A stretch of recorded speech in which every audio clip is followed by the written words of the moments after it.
नमस्कार मित्रांनो, आपल्या सर्वांचे आजच्या या अत्यंत विशेष, महत्त्वपूर्ण आणि डोळे उघडणाऱ्या महालेखामध्ये मनापासून स्वागत आहे। मागच्या भागात आपण तूळ राशीच्या लोकांसाठी रात्री झोपण्यापूर्वी बोलायच्या त्या 21 दिवसाच्या चमत्कारिक शब्दाबद्दल आणि श्रीम बीज मंत्राच्या अद्भुत शक्तीबद्दल सविस्तर चर्चा केली होती। त्या व्हिडिओच्या शेवटी मी तुम्हाला एक अतिशय गोपनीय आणि महत्त्वाचा इशारा दिला होता, ज्यांची उत्सुकता तुमच्या मनात नक्कीच निर्माण झाली असेल। मित्रांनो, ती तर फक्त एक सुरुवात होती। आपले नशीब बदलण्यासाठी केवळ मंत्र जप करणे पुरेसे नसते, तर आपण ज्या घरात राहतो, ज्या वास्तूमध्ये आपला जास्तीत जास्त वेळ जातो, तिथली ऊर्जा कशी आहे हे पाहणेही तितकेच गरजेचे आहे। आजच्या या विशेष भागात आपण आपल्या घरातील सर्वात पवित्र आणि ऊर्जा निर्माण करणाऱ्या जागेबद्दल म्हणजेच आपल्या स्वयंपाकघराबद्दल किंवा किचनबद्दल बोलणार आहोत। आपण अनेकदा विचार करतो की आपण खूप कष्ट करतोय, नियमितपणे देवाचे उपाय करतोय, तरीही आपल्या घरातील पैसा पाण्यासारखा का वाहून जातोय? घरातल्या एखाद्या सदस्य बरा झाला की लगेच दुसरा व्यक्ती का आजारी पडतोय? दवाखान्याची बिले आणि औषधांचा खर्च का संपत नाहीये? मित्रांनो, याचे मुख्य कारण तुमच्या नशिबात किंवा ग्रहांमध्ये नाही, तर तुमच्या स्वयंपाकघरात दडलेले आहे। तुमच्या किचनमध्ये अशी एक अत्यंत महत्त्वाची वस्तू अगदी चुकीच्या जागी किंवा चुकीच्या दिशेला ठेवली गेली आहे, जी दिसायला अत्यंत सामान्य वाटते, पण ती तिथून निघणाऱ्या संपूर्ण घरातील सकारात्मक ऊर्जेला नष्ट करत आहे। ती वास्तू कोणती आहे? तिचा आपल्या आर्थिक स्थितीशी आणि आरोग्याशी काय संबंध आहे? याच क्षणी आपल्या स्वयंपाकघरात नक्की कोणत्या योग्य दिशेला ठेवायला हवी हे सर्व आपण आज अगदी साध्या सोप्या स्वरूपात समजून घेणार आहोत। हा लेख शेवटपर्यंत वाचल्यानंतर किंवा ऐकल्यानंतर तुम्ही लगेच तुमच्या किचनमध्ये जाऊन हा बदल कराल, कारण हा बदल तुमच्या घरातील गरिबी आणि आजारपण मुळापासून उपटून टाकणारा ठरणार आहे। स्वयंपाकघर म्हणजे वास्तुपुरुषाचे हृदय आणि अग्नितत्वाचे महत्त्व। मित्रांनो, वास्तुशास्त्रामध्ये स्वयंपाकघराला घराचे सर्वात महत्त्वाचे केंद्र मानले जाते। स्वयंपाकघर म्हणजे केवळ अन्न शिजवण्याची जागा नाही, तर ती साक्षात अन्नपूर्णा मातेचे निवासस्थान आणि वास्तुपुरुषाचे हृदय मानले जाते। आपण जे अन्न ग्रहण करतो त्या अन्नातून आपल्या शरीराला आणि मनाला ऊर्जा मिळते। जर किचनमधील ऊर्जा दूषित असेल तर त्या अन्नाचा परिणाम आपल्या बुद्धीवर आणि आरोग्यावर नकारात्मक होतो। निसर्गामध्ये 5 मुख्य तत्वे आहेत: पृथ्वी, जल, अग्नी, वायू आणि आकाश। या 5 तत्वांपैकी अग्नितत्व आणि जलतत्व हे दोन्ही आपल्या स्वयंपाकघरात एकत्र काम करतात। अग्नी आपल्याला ऊर्जा आणि समृद्धी देतो, तर जल आपल्याला शांतता आणि प्रगती देते। परंतु जर या 2 परस्पर विरोधी तत्वांमध्ये असंतुलन निर्माण झाले तर घरात सर्वात मोठा वास्तुदोष निर्माण होतो।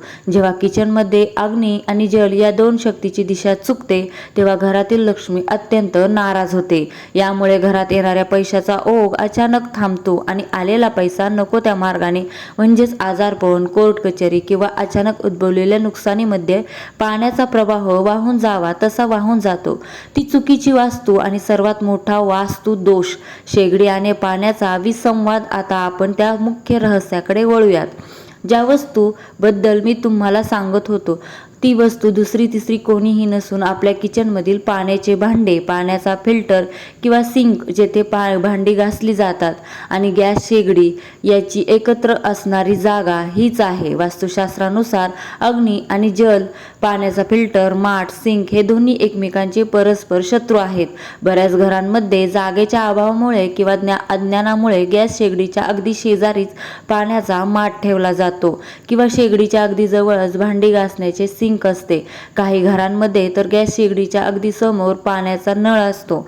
हा वास्तुशास्त्रातील सर्वात भयंकर दोष मानला गेला आहे। अग्नी आणि जल जेव्हा अगदी समोरासमोर किंवा शेजारी येतात तेव्हा त्यांच्यातील ऊर्जा एकमेकांवर आघात करते।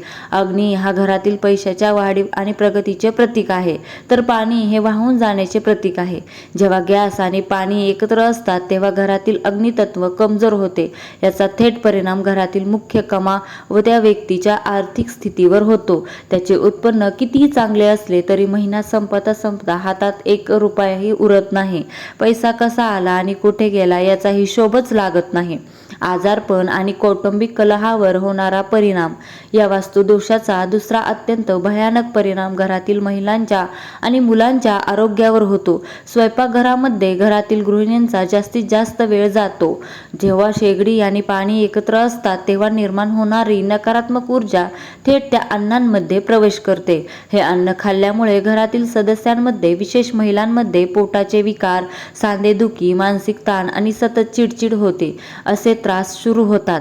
घरात विनाकारण आजारपण मुक्काम ठोकून बसते. एका आजारपणातून माणूस बाहेर पडत नाही, तोच घरातील दुसरी व्यक्ती आजारी पडते.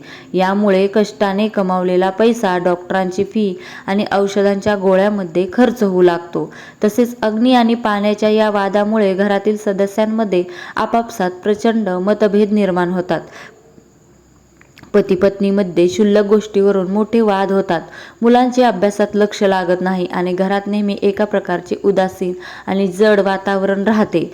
घरात सुख, शांती हवी असेल तर या दोन्ही तत्वांमध्ये सुरक्षित अंतर असणे अत्यंत अनिवार्य आहे. योग्य दिशा कोणती? आजच करा हा चमत्कारिक बदल. आता जर तुमच्या मनात प्रश्न आला असेल की जर तुमच्या किचनमध्ये हाच दोष असेल तर तो दुरुस्त कसा करायचा?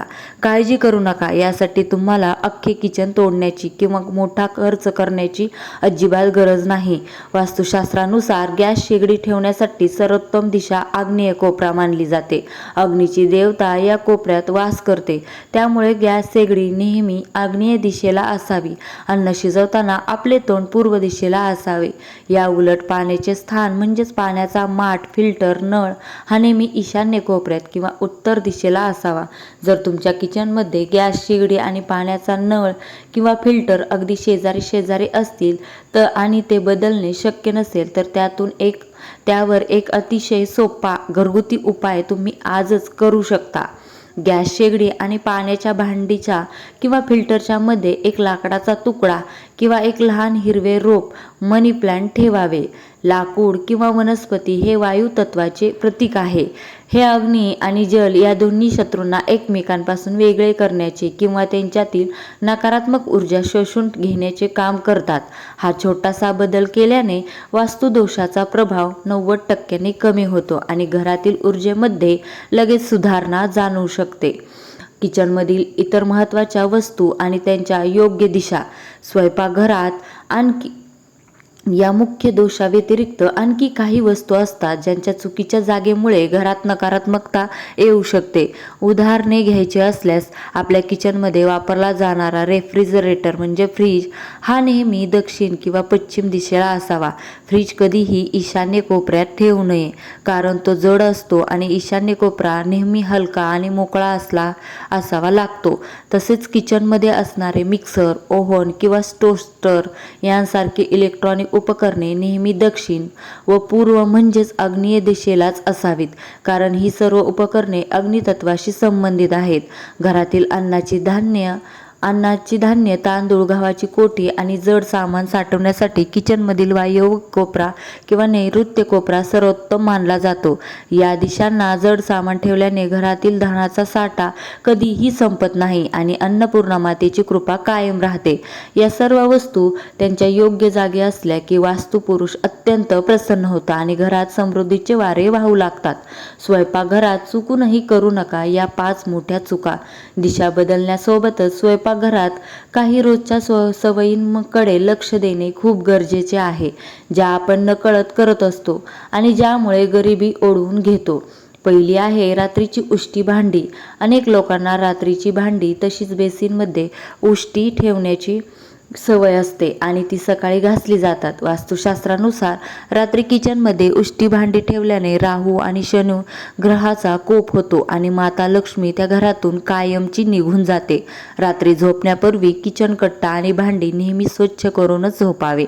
दुसरा आहे तवा आणि कढई उलटी ठेवणे. अन्न शिजवून झाल्यानंतर कधीही तवा किंवा कढई गॅसवर तशीच उलटी ठेवू नका. तवा उलटा ठेवल्याने घरात अचानक मोठी संकटे किंवा कर्ज वाढण्याची शक्यता असते. तवा नेहमी धुवून स्वच्छ करून लपवून ठेवावा.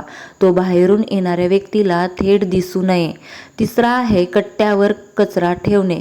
किचनच्या ओट्यावर किंवा कट्ट्यावर कधीही कचरा, खरकटं किंवा डस्टबिन ठेवू नका. डस्टबिन नेहमी नैऋत्य कोपऱ्यात आणि जमिनीवर असावे. ओट्यापासून ते दूर असावे. चौथा आहे मीठ उघडे ठेवणे.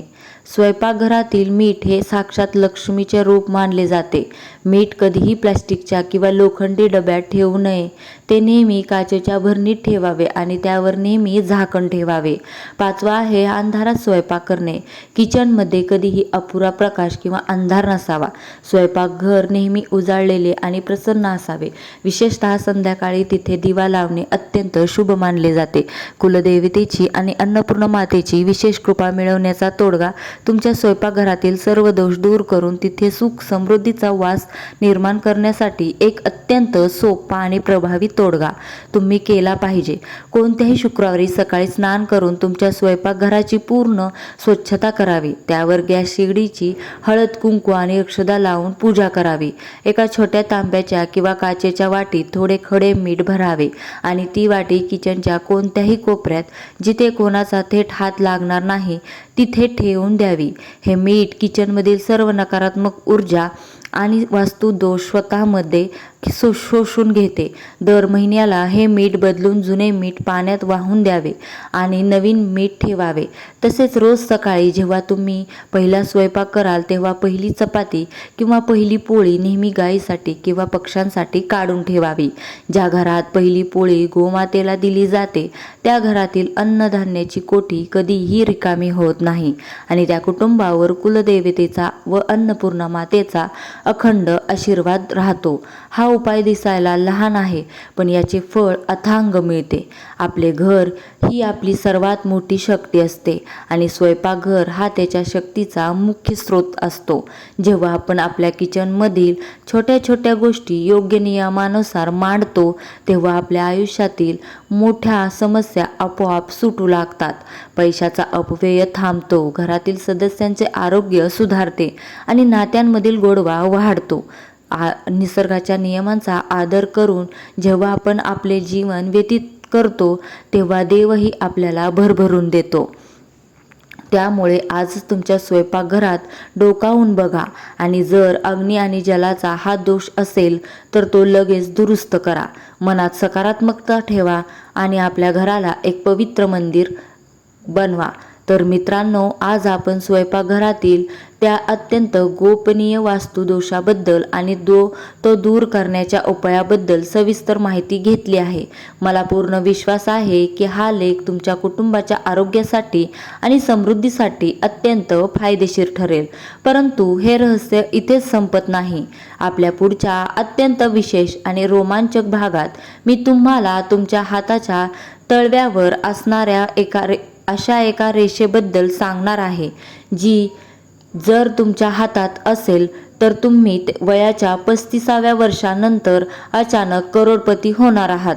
तुमच्या हातात ती राजयोग देणारी रेषा आहे की नाही आणि ती कशी तपासायची हे जर तुम्हाला सर्वात आधी आणि सविस्तरपणे जाणून घ्यायचे असेल तर नियमितपणे आपल्या या माहितीपूर्ण प्रवासाशी जोडलेले राहा. या माहितीला नक्की फॉलो करा आणि खाली असलेल्या कमेंट बॉक्समध्ये पूर्ण श्रद्धेने जय लक्ष्मी नारायण लिहायला अजिबात विसरू नका. तुमच्या एका कमेंटमुळे तुमच्या घरात विष्णू लक्ष्मीचा अखंड वास निर्माण होईल आणि सर्व प्रकारची गरिबी दूर होईल. चला तर मग भेटूया पुढच्या अत्यंत रहस्यमय आणि तितक्याच माहितीपूर्ण भागात. तोपर्यंत स्वतःची काळजी घ्या. आपल्या घरातील वास्तू ऊर्जा सकारात्मक ठेवा आणि नेहमी आनंदी राहा. हा व्हिडिओ मनापासून आवडला असेल तर स्वामी समर्थ कृपा राशी भविष्य या चॅनलला नक्की सबस्क्राईब करा. धन्यवाद.